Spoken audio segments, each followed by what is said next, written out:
Hello, on behalf of CAF, of the Latin American Caribbean Development Bank, I cordially welcome you to the seminar on strengthening anticipation and response to disasters in Latin America and the Caribbean within the framework of the CAF meeting in Chile, and that seeks to place as a value increasing collaboration and coordination on processes, data, and appropriate tools to strengthen the ability to respond to disasters in Latin America and the Caribbean. And now to begin, I'd like to invite the executive president of CAF to welcome us.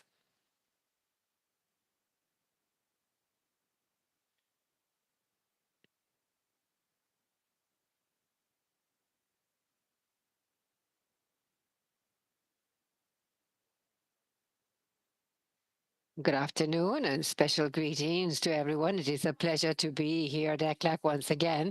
A few years ago, the years back, we held our board meeting in Chile for the first time here. And now again, we meet 2 years later to continue the work that not only for Chile, but for the entire Latin America and the Caribbean. I especially greet Miguel Ortiz Pacheco, National Deputy Director for Management of Emergencies in Chile, Ricardo Toro, and also Krita Nasinelli, the Corporate President for CAF Strategic Mechanisms, Alejandro Claros, Secretary General of CAF, Julian Suarez, and also CAF Chile, Alicia Montalvo, Head of Climate Assessment, Ari Concha, Ignacio Lorenzo, thank you, Alicia and the team for your support in response to this topic. And I especially greet Juan Pablo Vanilla, good friend from the Manager of Climate Change and Sustainable Development at the IDB. Maria Jose Torres Macho, Coordinator, Resident of the UN System in Chile. Ricardo Toro, thank you very much, Ricardo, for your coaching and as an expert in disaster risk. And Bello from ECLAC, Catherine McAllier, Technical Advisor for the UN Office to Reduce the Risk of Disasters, and all CAF members, special guests who are with us today via streaming. I'd like to begin after being away for 2 days, traveling Chile, the region of Aysén. Allow me to begin by expressing my greetings in solidarity to all persons and communities affected by forest fires in the Biobío region, Ñuble, Araucanía, and Los Ríos, with evacuations in several areas. The specialized teams that are responding to the emergency, we send our gratitude, express our solidarity and recognition. And of course, our full support to authorities locally and nationally. At CAF, we are ready to provide whatever assistance is necessary. A few years back, in the disaster of Araucanía, we collaborated not only with the government, but also helped restore the primary school of Panueco. And last week, Julian Suarez was there with the private sector, helping out with the recovery of the school. In emergencies such as this, highlight the relevance of this discussion we are holding today and the need to translate all of this into action and coordination of responses. These events are becoming each time more intense and frequent. Last year, when we were in Cali, Alicia, will remember this. On the previous evening before it was the disaster of Havana and Valencia. And the secretary was there with us, accompanying us in the opening of our stand. And this has become recurrent. Latin America and the Caribbean is the region that's most diverse in the world, but extremely vulnerable to climate change, the impact of climate change. And of course, most dramatic is the change in the frequency and the intensity of these emergencies. And there is no part of the area that is not suffering these extreme climate events. And in addition to what Chile is experiencing today, forest fires, there are also in Argentina, Bolivia, Ecuador, Paraguay, Peru, droughts in the Plata Basin, also in the Savannah, Bogota, in areas of Mexico, heat waves, serious floods in Bolivia, Brazil last year, in Peru as well, uh, water systems to the limit in the case of Uruguay. And all of this is increasing in recent decades. Poverty, increasing urbanization, weak governance, deterioration of ecosystems are all critical factors of the risk of disaster. And this threatens our survival, productivity, and development, and regional coexistence. This year in Panama, we began a program that we will hold every year. It's called the International Forum for Latin America, to bring together private sector, public sector, academia to talk about the problems affecting Latin America and the Caribbean, the challenges, but also the opportunities. And this year, there was a talk held right in this forum in Panama, the sociologist and economist Enemy Rifkin referring to water, how this planet, the water planet, as he calls it, in water resource management has the greatest responsibility and also the greatest challenge. But he praised or mentioned the obsolescence of the water infrastructure in the region in comparison to the crudity of climate change, either floods or droughts. In 25 years, Latin America and the Caribbean, we've lost on Eve 1% of GDP, and the Caribbean close to 3%, 3.5% of annual GDP over the last 25 years of the 21st century. 260 million Latin Americans and Caribbeans have been affected in one way or another from 1980 through 2022. More than 100,000 mortal victims and estimated losses of more than $360 billion, almost an economy of the size of Colombia. And that is what we have lost in this time. Despite progress in many aspects, economic growth and the extension of these risks are exceeding our production capacity. We see as an opportunity, and we would like to put this at the service of Latin America, CAF as a platform and a partner of countries to connect those points most needed. And that is why we're moving ahead in favoring more knowledge about regional risk and financing to face those risks. What we are saying, quite simply, is management far more effective based on the inclusion of various risk dimensions. And we offer, of course, agile and flexible financing, and we will put this to the countries next Thursday here at ECLAC, and contingent financing lines to cover the risk of disasters. And of course, something that surely at some point we will not find an answer in the panel, but that this has to do with improving coordination and increasing dialogue among countries of the region. Last week, and I would like to thank Alicia Montalvo and Jorge Concha, in Madrid, we convened a meeting of close to 8 countries, civil society and emergency response organizations. And we wanted to promote a network for exchange of information and knowledge and go from a greater cooperation and coordination among authorities. As mentioned, the UME members in Madrid last week, from a talk that we had with the King of Spain a year and a half ago, that gave rise to this need to have greater cooperation among agencies, greater cooperation, so as to have teams each day better prepared to face these different disasters. Each country has accumulated not only knowledge, but capacities, and it is good to begin having this cross-cutting information far more activated in order to respond to disasters. Into this complexity, we must add the relevance of having precise information to maintain communications and with all means necessary deployed. And an anecdote referred to coordination. Last year, we had one of the strongest droughts in Bogota. The eastern hills of Bogota in December and January gradually caught fire. But the response capacity of the fire brigade in Bogota was limited because they were not prepared to face these forest fires, not even in terms of basic knowledge on how to use a blanket to put out a forest fire. A response that at the time was available in Chile.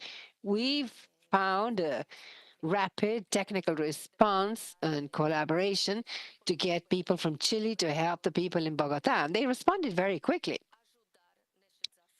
These are times of solidarity, but also critical evidence that we are not prepared to respond to these extremes.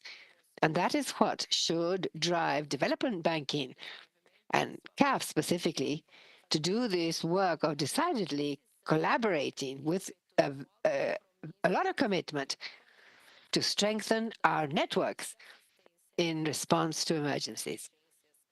And lastly, something that is fundamental that has to do with insurance. At CAF, we would like to not only work on coordinated responses, but also in terms of insurance. This year, in Seville, we will have the Summit on Financing for Development, convened by the UN for the third time, that the UN will meet to talk about financing for development.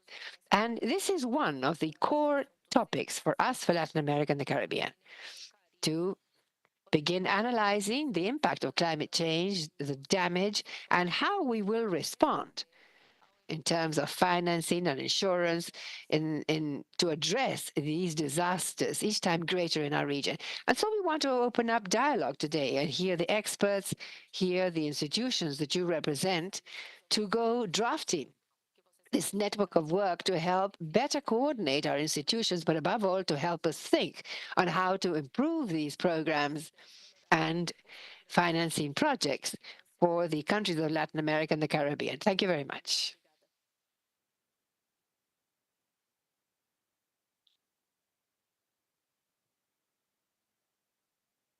Thank you very much, President. And now I'd like to invite Miguel Ortiz Pacheco, National Deputy Director for Emergency Management of Chile.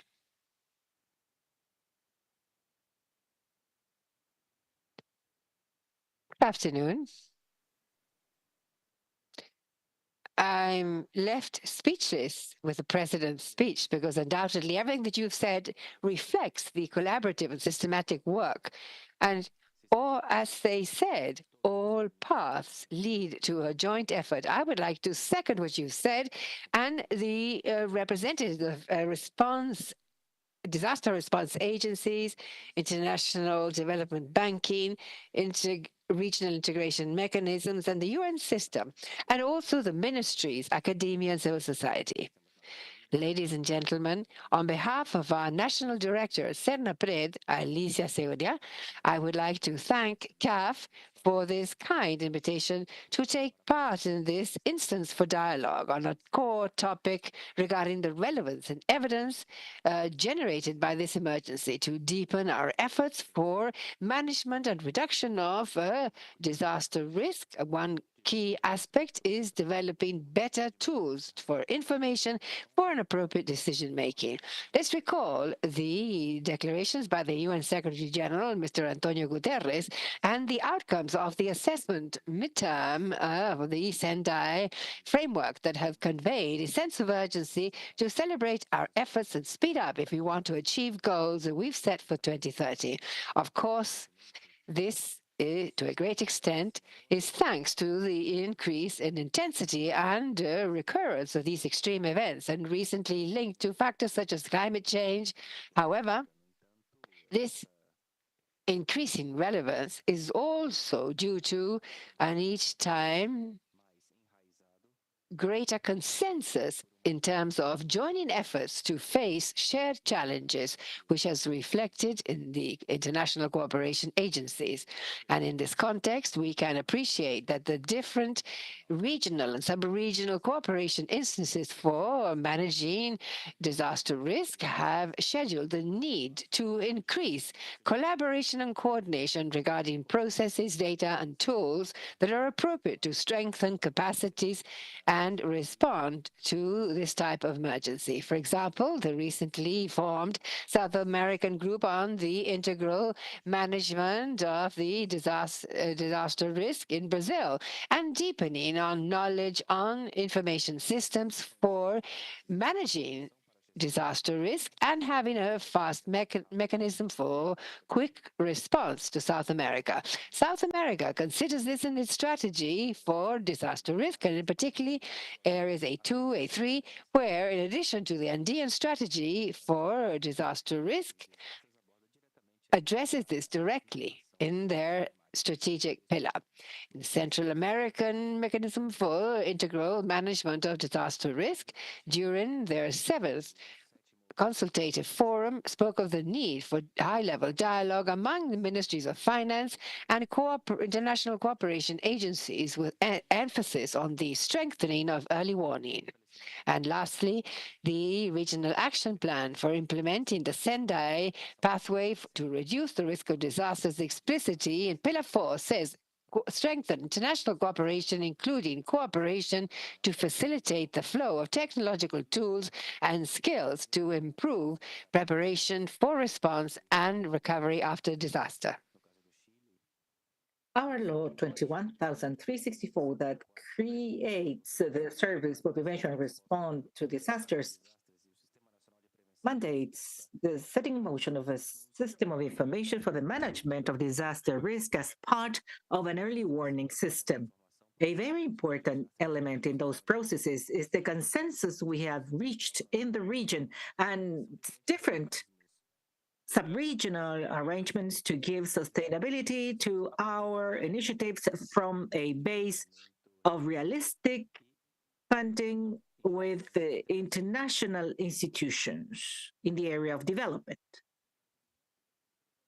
And to close, I would like to thank Kath again for the initiative in the strengthening in these mechanisms to reduce risks. And we hope that in this open dialogue, we can establish a fruitful dialogue which allow us to carry out decisive advances. Disasters are not natural. First, we have to deal with this with urgency for the safety, well-being, and development of our peoples. Thank you.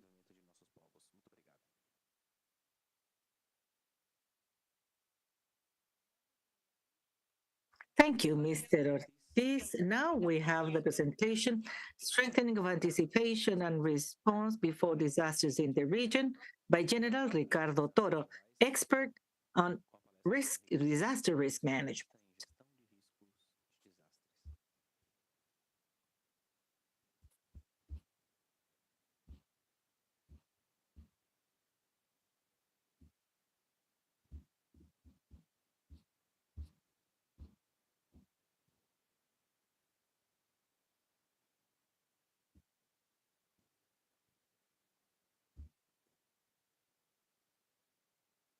Good afternoon.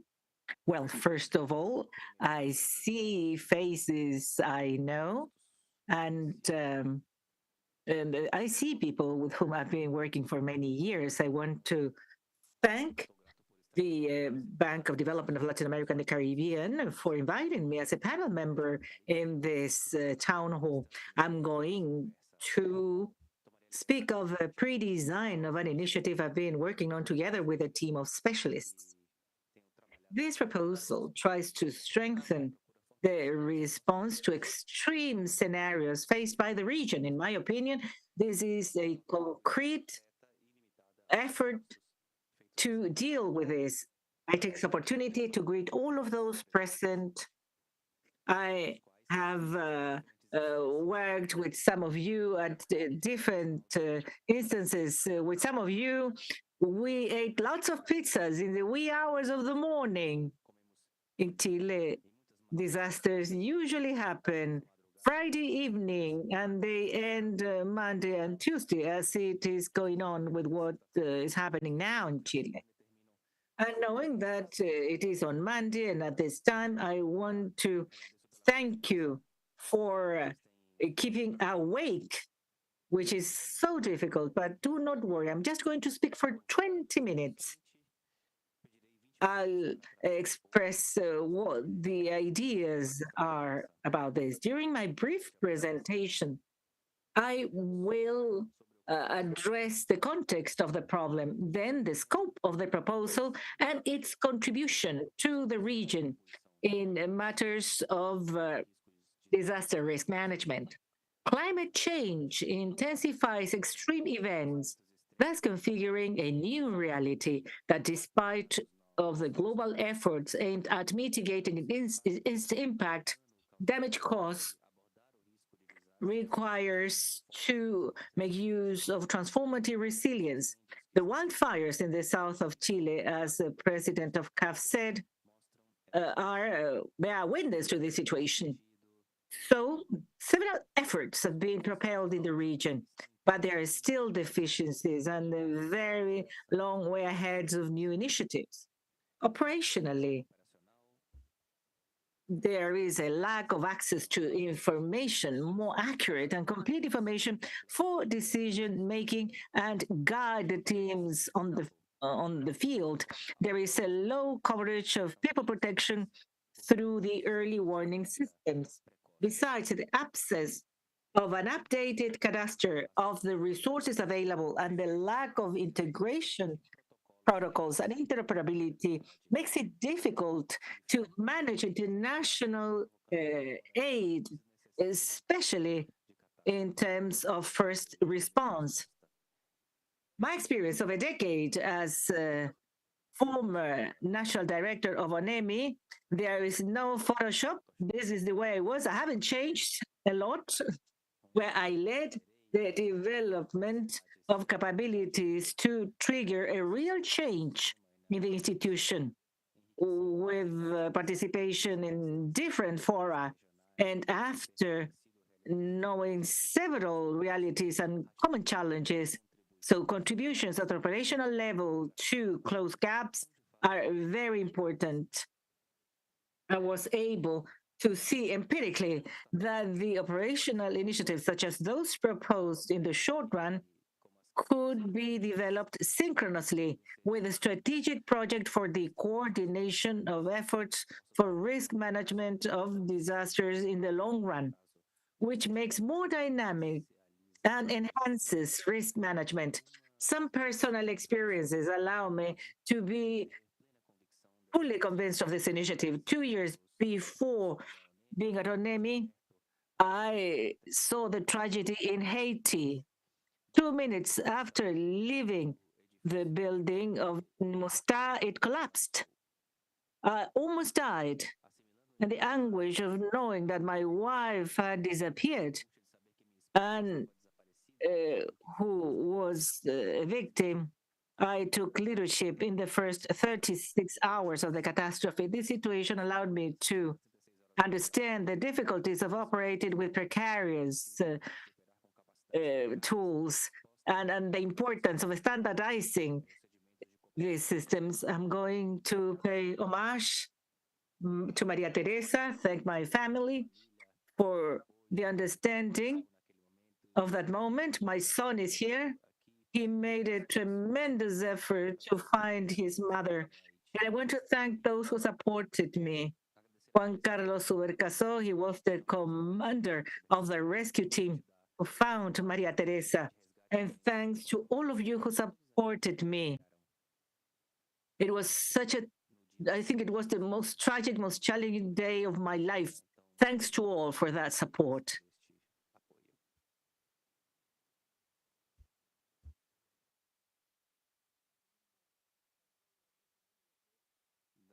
1 month and a half later, after the earthquake and tsunami that affected Chile, was a turning point. So that 2 years later, I took the directorate of ONEMI. There was a crisis, loss of credibility of the system and also the institution. A report produced by the International Committee of Experts of the UN recommended in broad terms a new system of disaster risk management. Regarding anticipation and response, the report highlighted the lack of operational capabilities, lack of monitoring, early alert, and response in ONEMI, as well as in technical agencies. So it was devised a strategy in three phases. All of them were important, but the first one was a key to recover credibility since we focused urgently in overcoming the contingency by correcting the failures that caused the largest number of victims. So they give priority to operational capacity building. Time was a critical factor at the time. Amongst the operational systems we implemented, most of them including technology, I should mention the cell phone system that was given to ONEMI with only 14% reception. We believe in it, and it was able to fully transform the alert system in Chile, thus becoming an indispensable tool today. If you see in the newspapers or television, when they are describing emergencies, one of the things they say is that SAE was sent, and this has changed the dynamics of the emergency.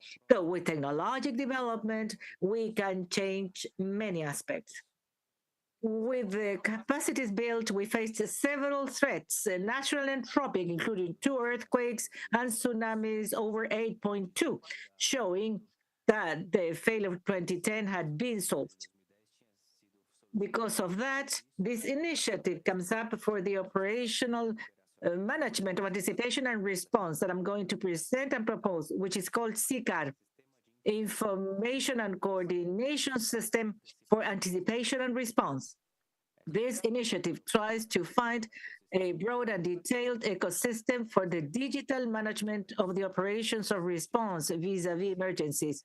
The system is based on platforms to lead the efforts of the first responders prior to a disruptive event and during its occurrence. This is established with a scalable profile so you can adapt to the needs of different sizes, levels of emergency, and generate new modules. Integrated because it has to connect different resources, databases, public and private entities, and capabilities of response that are interoperable. So this will guarantee they can work together between and among different first responder equipment and different platforms. Its development has to be collaborative, promoting the exchange of knowledge, resources, and good practices amongst the countries to improve efficiency and effectiveness in the management of emergencies. So SICAR will be made up initially by three platforms: one for anticipation, another one command control, and another one of regional capabilities. And we also have the module for the function of the system. In the first stage, the first stage should be about wildfires, and gradually other threats and functions will be added. Let's see the anticipation platform in line with the initiative early warning for all backed by the UN, as Miguel said. The idea of this platform is to integrate the different early warning systems in a common environment so that the alerts converge, are analyzed, and be presented in a systematized manner to guide informed decisions. In this way, two experiences are systematized in those systems. Number one, Ecuador, where coverage of networks was increased. Second, Peru, with the expansion of the national network that has an emphasis on expansion for tsunamis and the devising of other systems in case of glacier disasters. So the purpose of this platform is to consolidate the information of the national system, public and private, thus transforming it in an integrated base to make timely decisions, which in a first phase will be early warning of wildfires. SICA focuses on forest fires and the integration of the anticipation platform with the control and command platform. The first response team can receive early warnings on increased risks and have prior preparation for the emergency.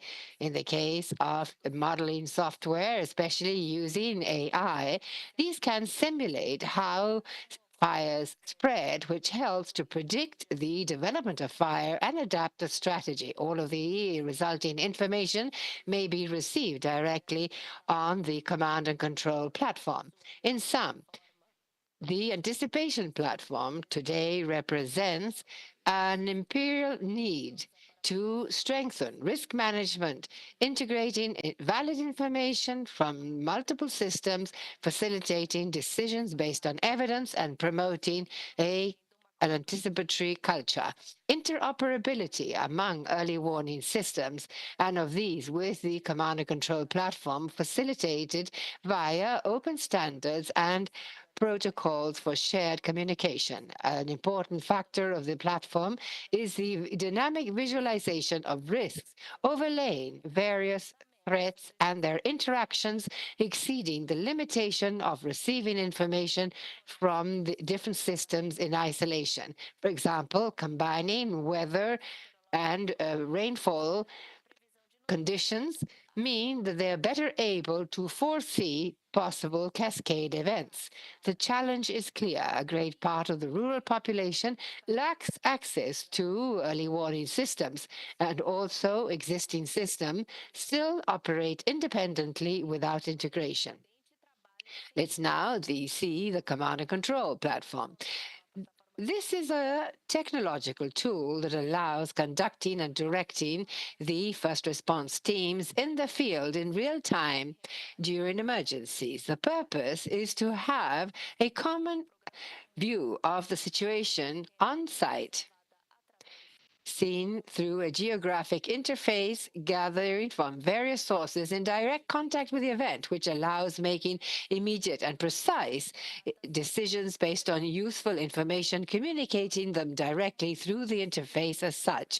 It is possible to say, as the most outstanding advantage in case of forest fires, those that are can be applicable to other events. One, clear awareness of the situation with maps and communications in real time. The first response staff has a better understanding of the situation and can track the spreading of the fire, and each response team sees where other members are located and exchange updated information, allowing them to respond more quickly and effectively to changing conditions. Two, more effective coordination. Team heads and commanders of incidents can send instructions directly to each member in the field, and each team can coordinate among themselves. The platform allows optimizing collaboration among teams of fire brigades and police force, the Navy, rescue teams, and other entities involved, including the private enterprise that may join the system. Faster information. Commanders and first response team heads can take well-informed decisions quickly in real time. For greater security, the platform is able to improve the safety of the teams deployed by allowing them to locate each other and share the points of deployment among brigadiers, fire brigade, and armed forces. Five, offline functionality. In addition to the great versatility of communication media that the platform may have, a critical advantage that also works in areas without cell phone coverage and repeater aerials and internet, the auxiliary platform is able to allow emergency teams to communicate using maps, even under these extreme conditions, which is a major change. Another platform is capacities. Outsourcing and the availability of information, technical applications of the operational capacities, and allow bringing help to the countries of the region in the first hours of a catastrophe. This is key to ensure that the aid is provided quickly and that the first response teams of third parties may join and work in a standardized system without technical restrictions. Among the most important components of the platform, you must consider the register and cataloging of first response capacities, aiming to create a regional inventory of this type of aid so that each country makes available to the region. The inventory must be dynamic and updated regularly, which is very important. Another component are the interoperability protocols to ensure that the first response teams may be interconnected quickly and monitor the availability of capacities in real time. And this is sent to the command and control platform for the employment in the field of these resources. It is also necessary to have a legal framework and international agreements in order to facilitate the mobility of the media. In sum, the process of standardization is crucial so that the countries of Latin America and the Caribbean may respond quickly and effectively to disasters. The key lies in ensuring the availability of resources and ensuring that the operational capacity for first response are available quickly in a coordinated manner and stemming from the technical collaboration with the command and control platform may facilitate use in the field. The platform, in as such, does not overlay with other initiatives that are also aimed to have a broader inventory because it strengthens them and it is directed at the hottest stage of an event. The approach will ensure countries to support each other mutually using resources and improving efficacy in immediate response to catastrophes. And lastly, the operation module. This is a technical pivot that is essential to ensure collaboration among countries of the region in terms of the updating of the availability of capacities and the maintenance, training, development, exchange of experience, and constant evolution of the platforms and their way of working.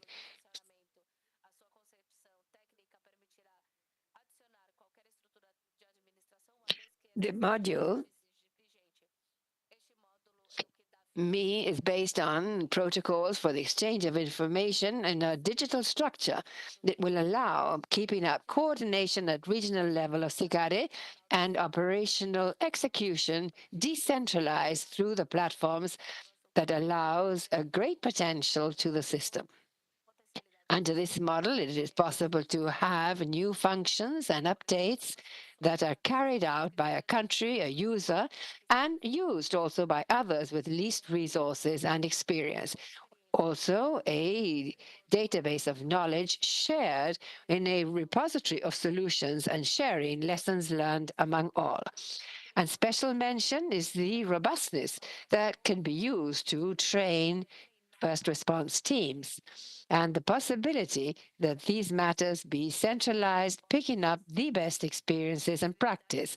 It is indispensable to achieve and maintain an interoperability capacity of the system, thinking that it must facilitate the use of platforms by first response teams of various entities and countries, and this is basic for international support. Also, the flexibility of integrating to other platform systems used by different countries. And so it is necessary to have regional coordination of the responsibility that may be carried out through this module. And so it is possible to maintain the efficiency of the platforms and will enhance their development collaboratively. To conclude, and in sum, it is important to highlight that CCAD is based on the principles of collaboration, integration, flexibility, adaptability, interoperability, and scalability, promoting an open architecture and supplementary to other regional initiatives. The pre-design has given a bottom-up approach, giving priority to advanced technology and a holistic model aligned with the UN objectives. The initiative is aimed at strengthening response in the most critical phase where coordination and communication with teams in the field is essential. So far, given the risk of forest fires, the use of technology such as the one used in this proposal is becoming each time more critical, and why the threat, the most complex and demanding, has been given priority in the first development stage, which will facilitate its expansion to other types of threats. Finally, in my view, SICAR represents a valuable opportunity for international cooperation, and that we must not uh, misuse it, because it allows it to have a very complete and useful way to manage the risk of disaster in the region. Its implementation through an integrated and unified work will strengthen the safety and well-being of the population, ensuring the protection of essential goods and services, and most important, which is what we're all after. Thank you.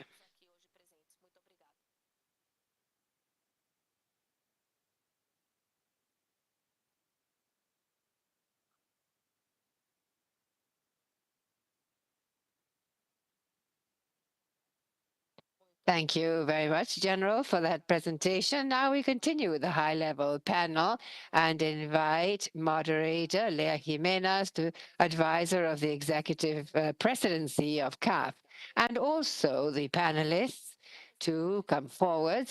Miguel Ortiz Pacheco, National Deputy Director for Emergency Management. Catherine McAleer, Technical Advisor of the Regional Office of the UN for the Reduction of the Risk of Disasters, and Omar Bello, Pivotal Point for the Assessment of Disasters, ECLAC. Welcome.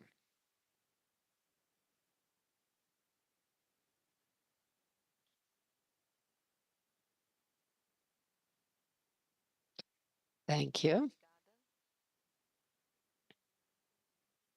Well, it is a pleasure to have the opportunity of moderating this panel and hear of the progress, developments, and challenges faced by Latin America and the Caribbean in terms of the disaster management, management of the risk of disaster in particular.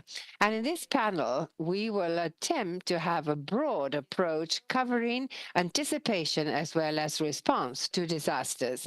We will discuss what has been progress in terms of the Sendai framework, lessons learned, and also the strategies that may strengthen resilience at a regional level.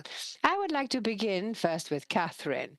Catherine, the technical advisor from the UNDR, thinking of the Sendai framework and its implementation, we know the framework determines clear commitments for 2030. However, we also know that progress has been different among countries of the region, and we would like to hear from the viewpoint of UNDRR. How do you assess the situation in Latin America in terms of compliance of the commitments of the Sendai framework? And in particular, what obstacles are we seeing in terms of reaching those targets for 2030? Thank you very much for the question. Special thanks to CAF for the opportunity of being here in this very important space. I think that the quick answer is, as you said, there are advances in some countries move forward in one areas or others. But before going into that, I would like to highlight a message that our region is the second region more prone to disasters worldwide. Between 2000 and 2022, there have been more than 1,500 disasters in the region, affecting 190 million people. I think 2,060 million people, 2 billion people since 1960. We have to take all of this into consideration. And the midterm review of Sendai show some advances, which is the consolidation of the conceptual framework of risk management in the generation and management of knowledge, and also the definition of institutional arrangements and establishing regulatory and normative elements for the implementation of policies and mechanisms associated. However, it also highlights some structural considerations and those areas to improve, which was the need to keep working to ensure appropriate governance and enabling frameworks that are robust and emphasize the participation of more vulnerable populations, and also the need to foster and strengthen cross-border collaboration and multi-country collaboration because of the growing trend of having phenomena which are cross-border. Also, coordination in public and private partnerships should be enhanced and also increase the resilience of infrastructure and to ensure resilient investments. SEDEMA, well, there have been several advances, but the midterm review showed that at local level, there is a lot of work to do so as to attain the Sendai framework compliance.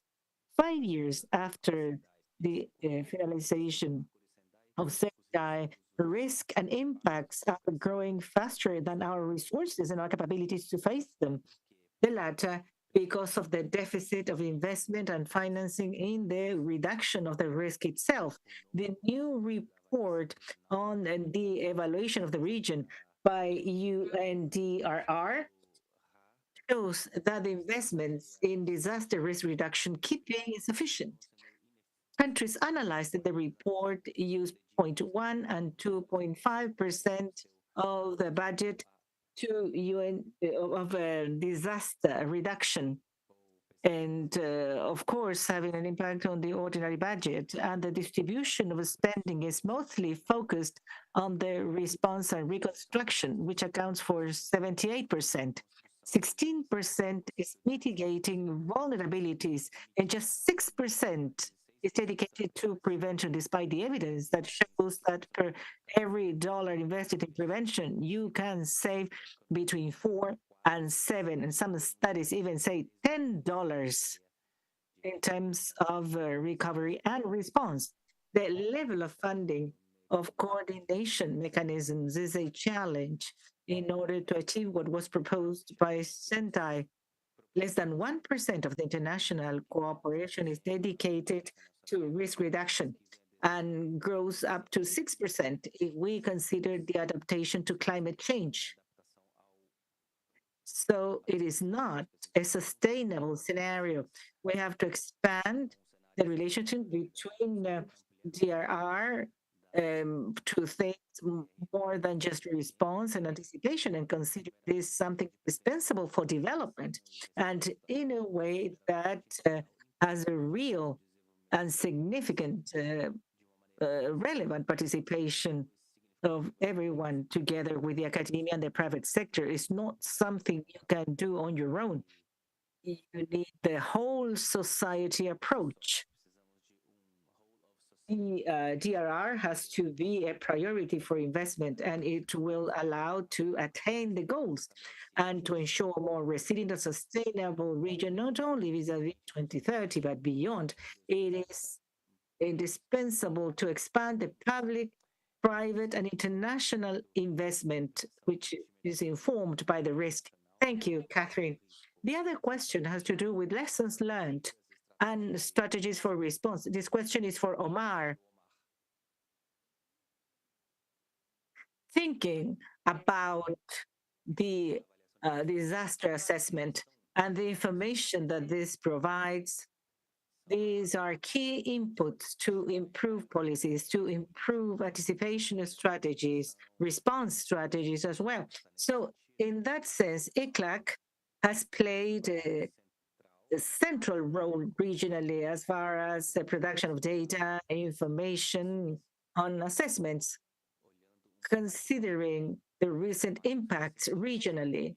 And the question is, what can you tell us, Omar, about that evidence gathered? What lessons have been left by those events and the assessment of those events so as to strengthen anticipation and response to disasters in the region? Thank you very much. Thanks to CAF. You feel so good when you're invited home. So I thank you for the invitation. In order to answer that question, I think that the first lesson I want to stress, well, first of all, I'm going to have a very dire picture of things and then something more positive.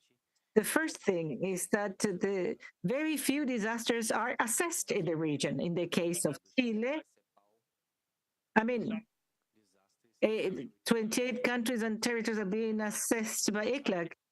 Chile has never asked us to assess the disaster. Chile is a very advanced country in DRR. One of the things you learn a lot about a disaster is to assess it, but in Chile there is no consistent methodology to assess disaster risk. General Toro mentioned wildfires, and if we ask what sectors were the most affected 2 years ago, what was the cost measurement, in a way we have no idea. So the first lesson in Latin America and the Caribbean, I use Chile as an example, as I'm going to use other countries as well, is that disasters are not pretty much assessed in Latin America and the Caribbean.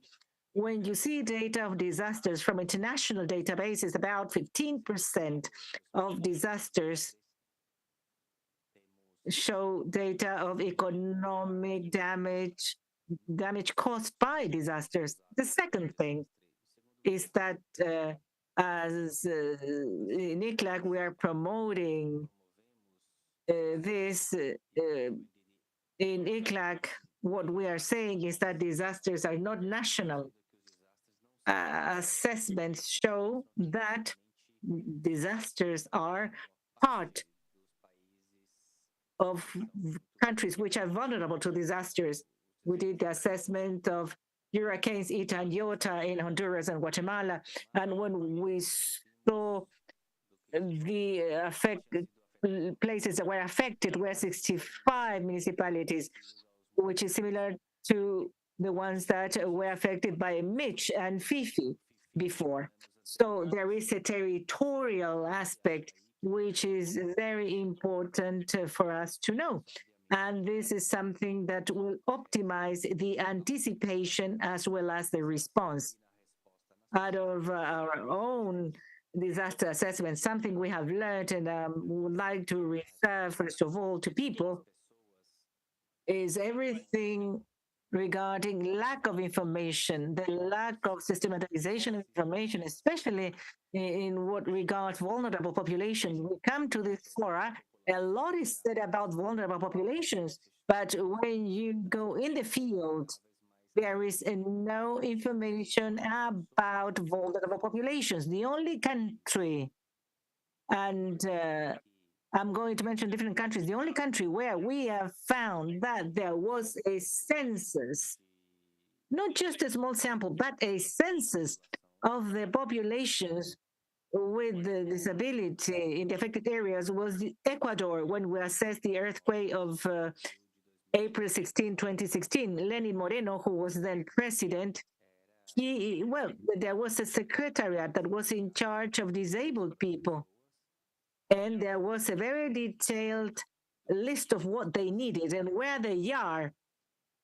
I think this is something that Latin American countries should continue doing. Now, along the line of information, climate change, solving lots of things that you feel we are speaking about another planet. But there are things which are so simple. Like, for example, if you see data of disasters from the different disaster bureaus, they say number of people affected, people who die, but there is no discrimination by gender. We do not even have discrimination by age. So these are important data that should be public, where in a way we feel that we're lagging behind. Another thing we saw in the disaster assessment in the Caribbean, in Latin America, where Latin American countries are lacking. In almost all of the Latin American countries, there are shelter protocols, but when you visit the shelters, they do not comply any international protocol. There are no areas for men or women. There are, or rather, there is no consideration for people who suffer from chronic diseases. So those things that seem to be so simple, I guess that we still have to work more. And all of this is a situation where the response is suboptimal as far as the way in which you take care of the population. Now, another thing where I'm going to be quite optimistic, and was this region the one that pushed this, everything having to do with the financial policy to first response. Well, in Latin America, there was the model that many countries or other continents have copied, which are the non-parametric insurance. Non-parametric insurance came up in the region after Ivan hurricane that destroyed Grenada. Grenada had no money to respond. So there is a very good example of international cooperation. International agencies and countries produced this model in the Caribbean, and then, in a way, has been taken on by several Central American countries. So I was so happy that the president of CAF mentioned that CAF, in a way, is propelling credit or loans contingent to disasters. This is something that others have already fostered, IDB, World Bank, and this is part of that first response or the financing of that first response. That is a very good news. And the last thing, and usually we think that on many occasions the interpretation of disasters is exaggerated. And when things are exaggerated, we are distorting what actually happened. If I see the figure of the populations affected at an international level, for us in ECLAC, the main population of a disaster, the one we have to consider is what is called primary affected population, which are casualties, wounded, evacuated. And well, in Latin America, fortunately enough, there is now less probability of dying due to a climate disaster as compared to 25, 30 years ago. And if we see the primary affected population, this has declined over time. And I link this with what I said before, that disasters are not national. Although all of this has improved, when we see what happens in the countries, what we have are municipalities or populations that are affected and that are not well taken care of after the disaster. Thank you very much, Omar. The next question is for Miguel, Assistant Director of SINTEC. Going back to the local level, we know that the communities have gone from being passive to key players regarding risk reduction and also a response. Chile has developed a community management model that is very interesting, which has left important lessons not only for Chile but for the whole region. And we would love you to tell us about the role of the community in the setting of risk management, disasters, and what good practices we could, I don't know whether fully replicate, but maybe adapt to other countries, other regions. Well, thank you very much once again for the invitation. And I know some are following us through streaming, but I would like to not let this opportunity go by without mentioning the assessments. And I think that Chile will be mentioned next year in terms of the assessment of these disasters. And it's at meetings such as this where we need to strengthen these relations. So I thank you. Chile, within this sphere of activities, implemented a program called Chile Preparado, Chile Prepared, and has implemented around 15 million persons who took part in situations or similar situations, which means that the population, through the Familia Preparada program, which has to do with the plan and has allowed the integration of participation in protocols for early warning and to hear how the settings work. And these are basically tools that the state has. I would like to dwell on one of the statements made by the general here regarding the SAE early warning system. A lot of the population was not yet subject to disasters. They had never received an early warning system. And I don't know if anyone here has ever received a warning in your mobile phone. As we realize that a lot of populations, it's not a pleasant sound when you receive it. And so what we did 3 years ago was to begin working on the implementation to in each community of the country to do a test. And so what do we gain? Well, that the people knows what are the tools and how to use them. Since 2010, we've had 91 uh, drills, some on the coastal areas and others in education. Territorial work prevention has been very fruitful, especially linked to working with the communities, but also with the local level government municipalities who often work as a political way. So what we have done is that the organized community, through activities such as their courses, we prepare people to, among other things, have a community that is far better prepared and effective in terms of being a contribution in what they can collaborate in case of disaster.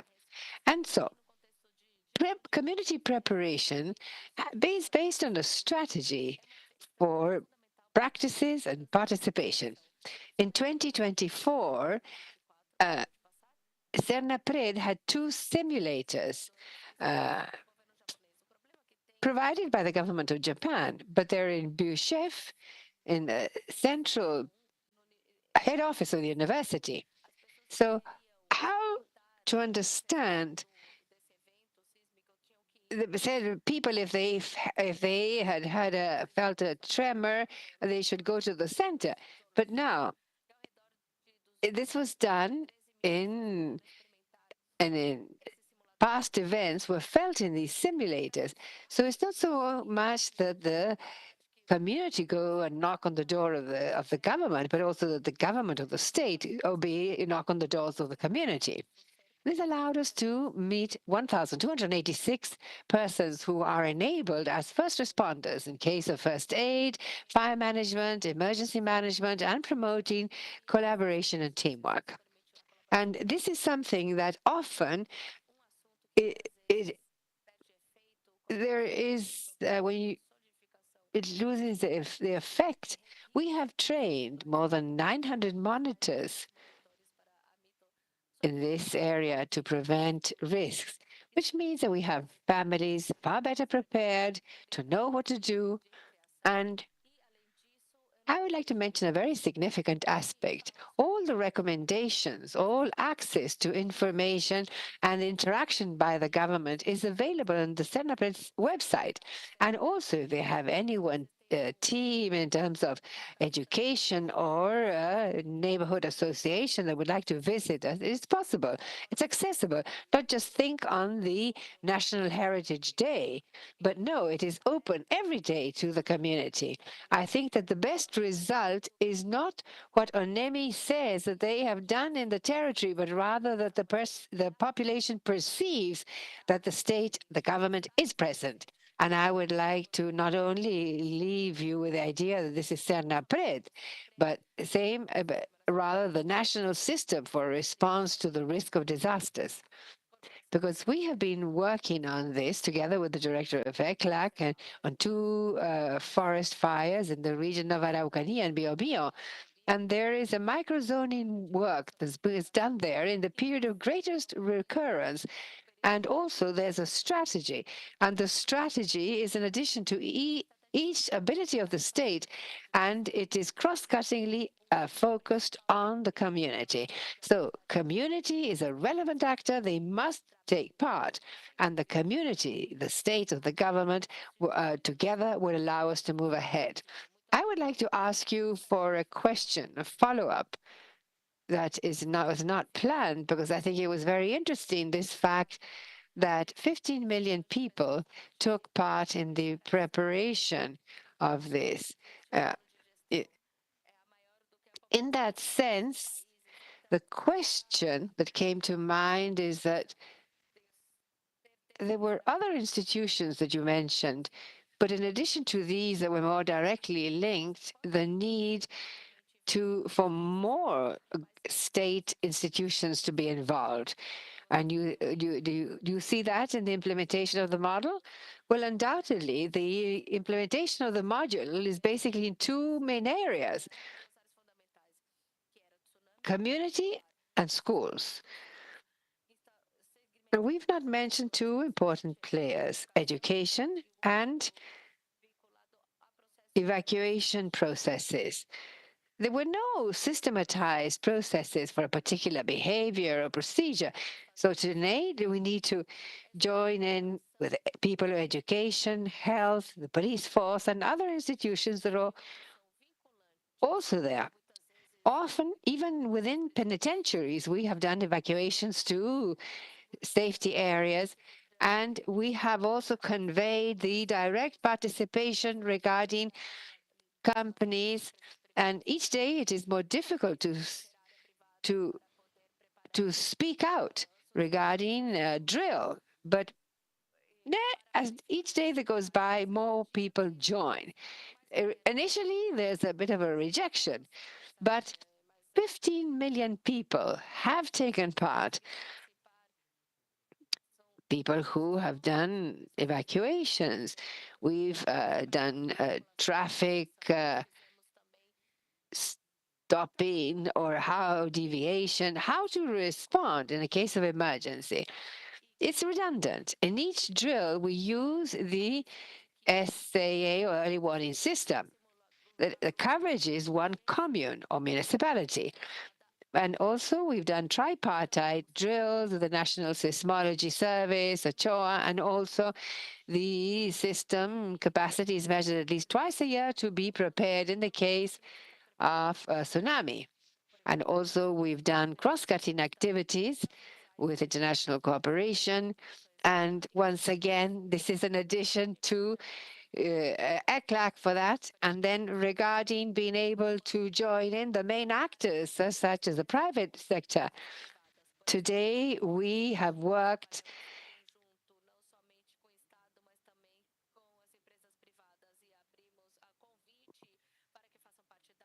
and also the Chilean Association of Municipalities. Que están conformadas con el día a día para que se Those, sumen siendo actores. so as to have new players.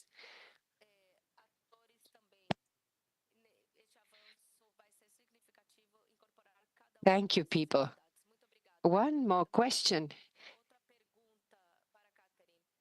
In relation to the increase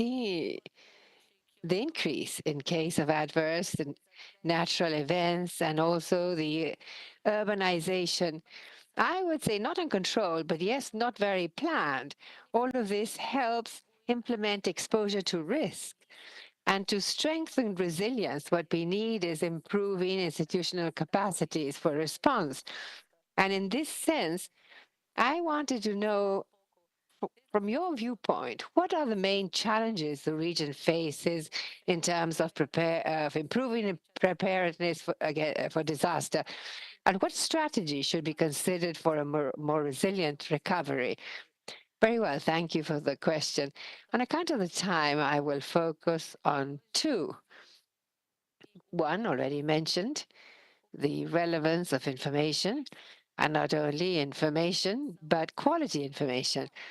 And for informed decision making, it is essential to have quality risk information and that this be accessible to everyone and presented in a way that is understandable for different audiences. And I think that what was said here by the deputy director is very important.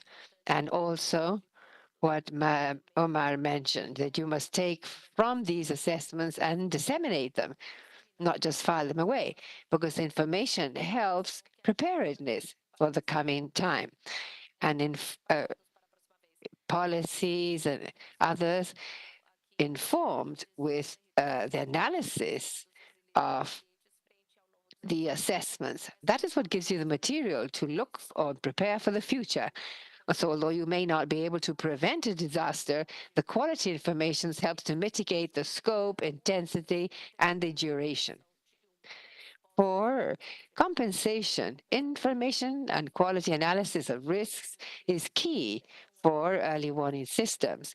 Ideally, early warning systems that are multi-threat.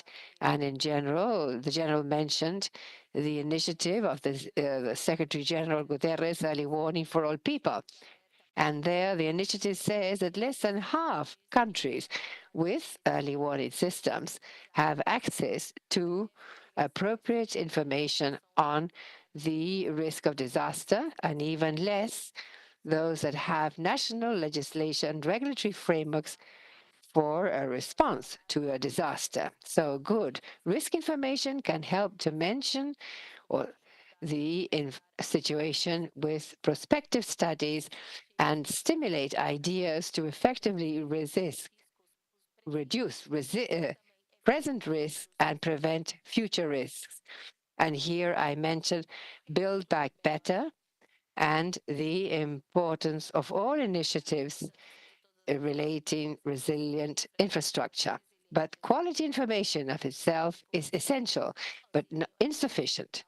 However, hand in hand with appropriate financing, and here I will speak of the second challenge, an efficient allocation of resources will play an essential role, not only to reduce the risk in the long term, but increasing sustainable development in the countries of the region. And they are the second challenge, financing and investment. Due to many reasons, and we will not get into that now, investments in the reduction of the risk of disasters is insufficient. This is generally assigned first to the response or the residual risk, early warning, anticipatory warning, humanitarian aid, and not measures that reduce the existing risk, which is corrective management, or that prevent or reduce the risk of new risks, which is prospective. So not increase in financing and reducing the risk of disaster could perpetuate the vicious cycle of the response to disaster, recovery, and once again response. And that erodes the achievements seen in terms of development in recent years and affects territories and people in the long term. And so what is a priority in this sense? A potential solution. Optimum diversification of financing increases the efficacy of investment in the reduction of the risk of disaster. So each country and region should find a balance between prospective actions, those that eliminate new risks, corrective ones that mitigate the existing risk, which could be retrofitting and others, and compensation to ensure effective risk management. This effective use of resources also requires of Enabling governance and implementation demands the design of mechanisms for multi-sectoral and territorial implementation that is inclusive. Investing in the reduction of disaster risk is investing in the future. It means breaking with the cycles, falling in a constant response. And only through quality information, strategic funding, and a multi-sectoral commitment, we can break away with that cycle and build a Latin America and the Caribbean and those communities to become resilient, because that's the way they're here today. Thank you. Now, regarding public policy and in what way prevention policies can be also state policies. The question is for Omar. We know that resiliency before disasters doesn't only depend on immediate responses, but it relies on planning that must happen before with a long-term view. Not only a long-term approach, but it should also include all of this to state policies, and also this should be included in budgets, ensure funding.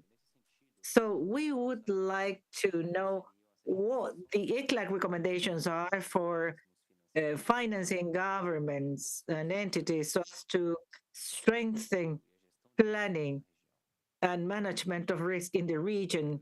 Thank you for the question. Before answering, I would like to give a more general framework. Some economists long time ago wondered what countries were better after a disaster, and the answer was very discouraging. Countries that did better after the disaster were the ones that were better before the disaster. So the institutional structure of the countries, in a way, made you be better after a disaster. The World Bank in 2015 wondered why countries do not do full reconstructions. They were speaking about resilience and why countries do not do resilient constructions. And they conclude that there are two things that go against that. Number one, it is obvious financial issues. Not all of the countries have the necessary budget to make a resilient reconstruction. Secondly, in a way, when reducing risk, there isn't much expertise in the countries. And why is that? The issue of disaster risk reduction, as Catherine said, should be prospective. In 1998, 99, they started to speak about that after Hurricane Mitch that affected several countries, then Hurricane George. At the beginning of the century, they started to discuss this. The disaster risk management policy, amongst other policies, is the newest. There is very little expertise in countries. Very few Latin American countries had, for example, specific laws on disasters or national policies on disaster. We have to recognize the big effort the UNDRR has done to propel that agenda. Now, many of Latin American countries, Chile, said that, General Toro and the Undersecretary of Senapred spoke about advances made by Chile in institutional terms in that regard. But something that happens with those policies, not only in Chile, but in other countries, is that they improve. Now, there are legal instruments, but the national instruments are not informed about that. A bit more disappointing. Those instruments are approved, but not the resources to for them to operate. So institutions that are in charge of that are not given resources to carry out what is stated in the law. So we salute as ACLAC these improvements in the institutional arena because those instruments now exist, but countries still have to provide resources so that what is there can be executed. I would like to make a list of things that aim at what you're saying, and I like to use the UN guideline on action priorities that were defined by UNDRR in case we can somehow do prospective risk management, that those institutional advances come to fruition. The priority number one, which is understanding the risk of disasters, I think the most important thing is to focus on vulnerability. So far, countries have very good studies on threats, but regarding vulnerabilities, vulnerability of infrastructure, we haven't made big progress. Priority number two, which is strengthening the governance of disaster risk. Example I always give has to do with Andean countries, tough countries that have very big rivers. The issue of governance of the basin is something that countries have not made big progress. For example, we have to reach agreement among countries, and it is also difficult to reach agreements amongst provinces of the same country. If we want to improve resilience and include these two national instruments, the coordination is important. Catherine spoke about disaster risk reduction. I'm going to speak about the policy of the younger brother. When you speak about disaster risk reduction, we think about investment in infrastructure, but we forget, if we are discussing floods, hydrometeorological disasters, we forget about land use, land management. Our recommendations in the case of ICLAC, whenever we assess a disaster, we have to see, or we have to discuss the policy of land use. A disaster happens because infrastructures are poorly built or they are where they shouldn't be. This shows that it is more the latter than the former. And this is an important progress we should make. And the last thing has to do with the increased preparation for resilient recovery. This is the experience in the field. Many countries of the region just have budget to take infrastructure to basic functioning. And then what Catherine said, these are issues that go beyond the sphere of disasters, which is the economic performance of countries in the last years. There is no budget to be able to do many of those things. Thank you, Omar. We have no time. I'd like to summarize the three main points of the discussion. Number one, we have to increment funding in the region. Without funding, we cannot move forward with the agenda, especially for prospective risk management. And when we think about investment, we have to understand that there is investment, which is investment and not expenditure. Understand that this will be generation of information, assessment, and also everything that has to do with prevention. Those are central areas we, all of you, coincided with. And then focus. We can't be everywhere. We have to focus on the most vulnerable groups that end up being impacted under those disasters and adverse episodes. And finally, community participation. We have to involve citizens so that this is part of the solution and prevention. Thank you very much. And it's been an honor to have you with us. Thank you.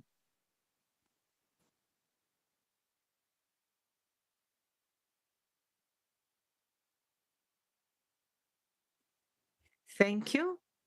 We invite you to be seated. Next, we are coming to the end. We invite Maria Jose Torres Macho, President Coordinator of the UN system in Chile, to address the audience.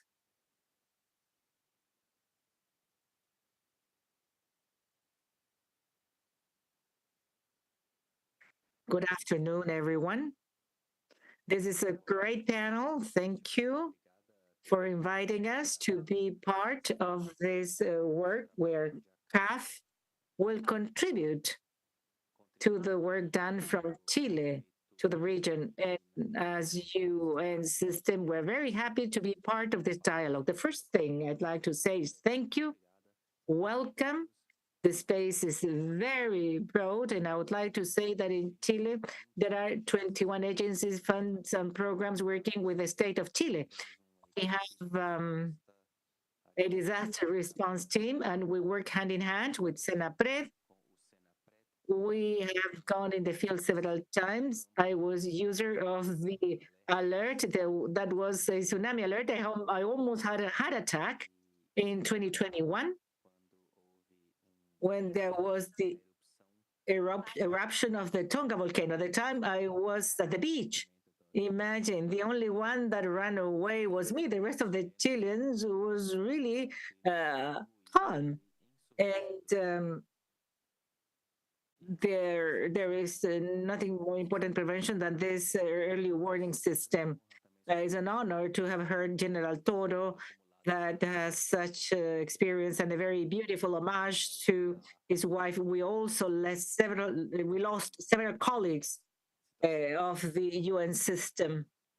Well, behind everything we're speaking about the lives of the people of this beautiful Latin American territory,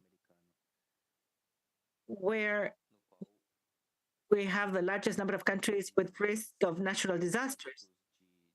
Chile, 7 of the indicators of Zendai. So I think that we makes us think more and more in terms of systems rather than separate actions. And the first big topics that you have very wisely mentioned is that natural disasters are not country by country. Natural disasters affect the region. And they are predictable. We can make a disaster not to have the size or the impact as we can make use of the necessary tools. One of the messages is that they are not so natural as they might seem, and that they are not so national. The first big issue here, and I think CAF, regarding the conversation with CAF IDB and others, we have to see how we can have working schemes that are regional. And Omar mentioned experiences where ECLAC and the teams of the UN throughout the region had the chance to use some practical images. But I suggest that this space, agencies such as UNDRR, ECLAC, and the UN systems be at the service of those arrangements that are very practical, because in a way they have to solve things that are based on legislations that prevent their response to be fast enough, or that there are some protocols that don't allow us to be agile enough. The second thing that is key was the financing, prevention, and ensuring systems, anticipatory actions, and the possibility to have responses which are flexible enough. And I would like to highlight the call made by colleagues to increase investment. This is not easy to talk about when you don't have the Minister of Finance at the table. So CAF is going to be a very important player because that conversation about the importance of prevention in terms of saving lives and also critical infrastructure is key.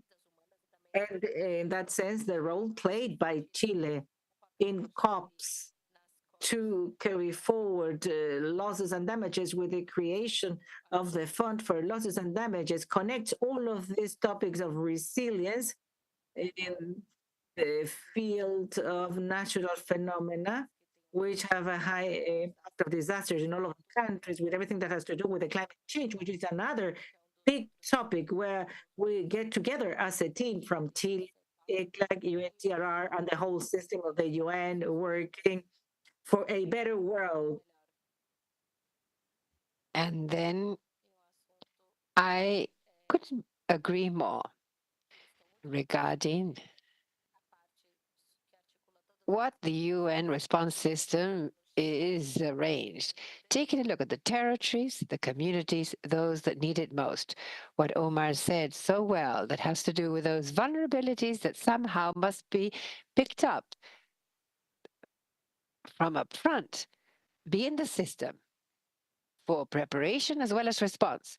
And we've had an opportunity of being in the field on several occasions, the work done by Senapred to begin not only working with communities, but working as a network. Because here we're talking about the Ministry of Social Development and Family, the childhood system, and there's a major issue with elderly persons living in rural areas, migrants in very vulnerable areas, which is in the case of the fires in Viña.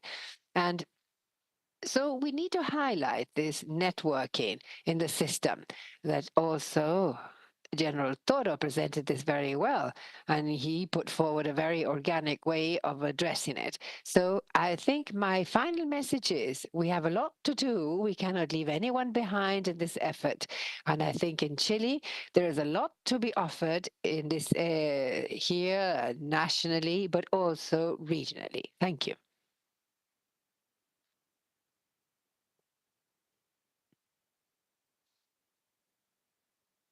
Thank you very much, Mrs. Torres. And now we will continue with the Corporate Vice President for Strategic Planning of CAF, Mr. Christian Asinelli.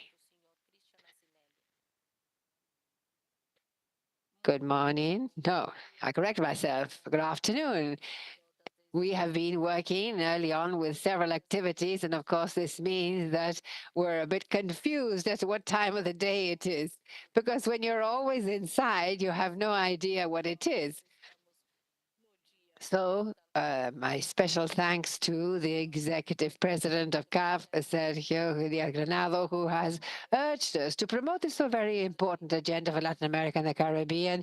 And I saw there our executive vice president, Mr. Orsini, our manager for climate change, Elisa Montalvo, and our director here in Chile, Julian Suarez, who is doing a great job, Jorge Srur, also manager for the region. Well, all CAF teams, Alea Jimenez, who moderated the panel.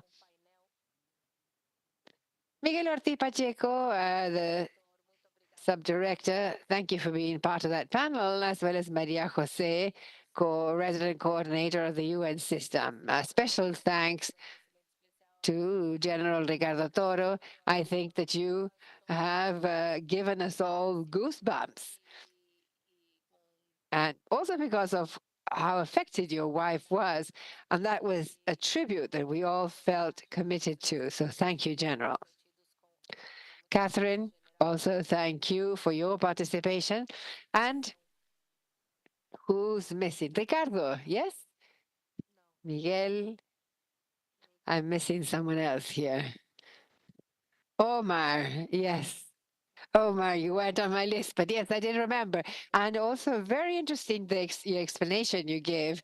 I think that that was very, very important in order to uh, to configure the conversation in the panel that, as Maria Jose just said, is a first space for discussion and work and joint efforts on a topic as important as this that we are dealing with today. And as we saw in several of the presentations, the one by our executive president, 1 in 4 disasters worldwide is happening in our region. That is extremely strong. Just in Latin America, 53% of the economic losses due to disaster are related to climate. We have seen floods recorded in the region from 2000 through to 2022, more than 4 million people affected, $28 billion in losses. 9 out of 10 disasters related to the climate are directly related to water. And in 2024, the fires were twice as many as in 2023. But as it was clear in the presentation by the general, these are not figures. Behind them, there are people. Behind them, there are dreams. Behind them, there are life projects. And so we need to work on public policy. We, as the development banking, helping out with the financing, experts with information, governments, based on their function. And we know that in Latin America and the Caribbean, in relation to this, we're facing challenges that we could call as unprecedented. They are natural disasters, yes, but also interconnected to matters that have to do with poverty. As Omar said, those who were better prepared are the ones that had the better institutions to later on face the emergencies. And so here, climate change somehow interacts with social gaps. And we cannot take the luxury for these economic gaps to broad. So in CAF, we're looking to work with the UN system, IDB, uh, World Bank, and all national instances to improve the quality of the discussion and also the public policies carried out in each one of our institutions. A while back, we were right here at midday having a luncheon with regional governors of Chile, and there we revisited several topics in our work agenda with them. But 4 points came up that are very much related to what we're talking about here: the information networks, knowledge, having a greater understanding regarding the risks in each region, but sharing them regionally, as was said here. What are the financial instruments, the innovations that we could come up with in each place to face these challenges? And clearly, strengthening institutional capacities of each actor in this line of work.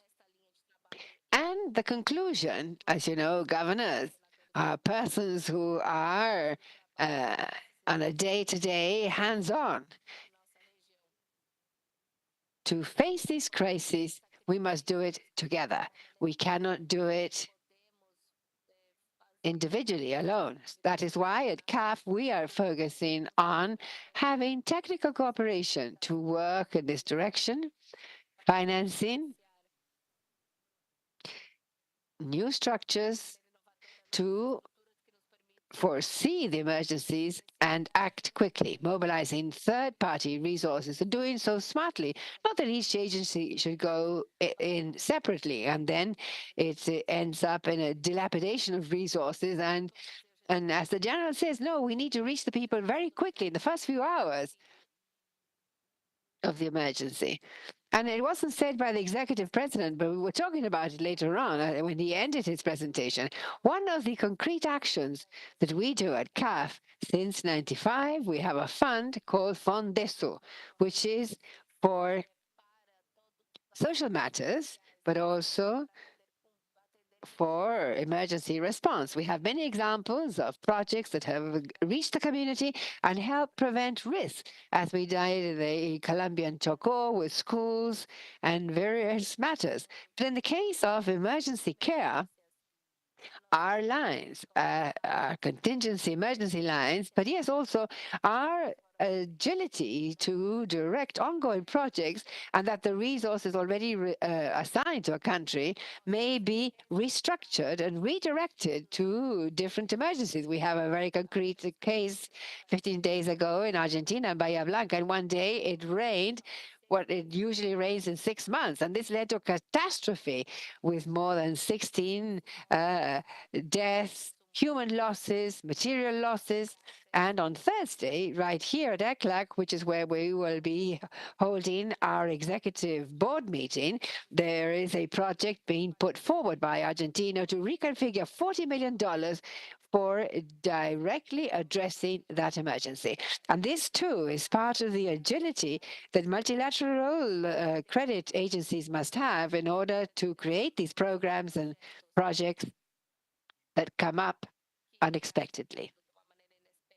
This morning, we were also at an event in the University of Chile launching a program on integration. Very interesting. We had there the rector, the Minister of Foreign Affairs, authorities at different levels, and also a video sent by President Pepe Mujica. And it was clear that we cannot do it alone. Same as the conversation with the governors. And as Maria Jose just said, we cannot leave anyone behind. We cannot do this alone. Pope Francis usually says this, that we are all together in the same boat. No one can be saved on their own. And so, as we have seen in the panels, this requires an important level of coordination on the one hand, and that these decisions must be made based on evidence quite clearly to anticipate and move ahead with the issues posed by emergencies, and financing key for prevention and reaction. So, as I said, this is for us the beginning of a dialogue. The region clearly depends on the actions that we here can carry out, each one in our own area of responsibility, so that together we and the Caribbean that is more resilient, safer. And every time there is some sort of emergency, we may be prepared and coordinated to respond effectively, efficiently, and thinking of the people who are always at the heart of what we do every day. Thank you.